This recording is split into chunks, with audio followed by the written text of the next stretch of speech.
বান্ধবীদের সাথে পৃথিবী ভ্রমণ। পাপিয়া, এক্সাম শেষ হয়ে গেলে তো বলেছিলিস ঘুরতে যাবি। হ্যাঁ যাবো তো, তোরা সবাই রেডি থাক। হ্যাঁ আমরা তো রেডি। এক্সামের পর কি রে, এক্সাম তো শেষ, এবার চল। হ্যাঁ চলো, কিন্তু কোথায় যাব? চলো কাশ্মীর চলে যাই, এত গরমের মধ্যে কাশ্মীর গেলেই শান্তি পাবো। আরে এত দূর যেতে দেবে না, আশেপাশে কোথাও বল। তাহলে চলো ওয়াটার পার্কে যাই। ওয়াটার পার্কে না গিয়ে আমার বাড়ির পাশে পুকুর আছে, ওখানে গেলেই তো হয়।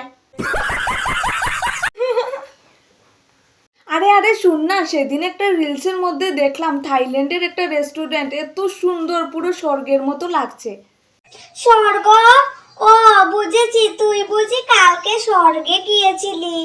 আরে দূর, সবসময় ভাজলামও ভালো লাগে না। আইডিয়া, চলো আমরা মাতাবাড়ি যাই। ঠিক আছে, এটাই ঠিক আছে, বেশি কাছেও না আর বেশি দূরেও না। ঠিক আছে তাহলে। দুদিন পর হ্যালো, কি রে, কি ড্রেস পরে যাবি, এটা তো বললি না। আমি 3 পিস পরে যাব, আর তুই? আমি ভেবেছিলাম শাড়ি পরবো। ও পর তাহলে, কি হলো, সবাই তো পরে। হ্যাঁ পরে তো, দাঁড়া তুই, আমি পায়েলকে জিজ্ঞেস করছি কি পরবে, হোল্ড করছি একটু, দাঁড়া। হ্যাঁ কর। হ্যালো, কি পরবি? শাড়ি। সত্যি? আমিও ভাবছি শাড়ি পরবো। ও পাপিয়া, তুইও তাহলে শাড়ি পর, আমরা দুজন পরছি, তুইও পর। আচ্ছা ঠিক আছে। এক সপ্তাহ পর কি রে, আমি তো রেডি, কোথায় তোরা?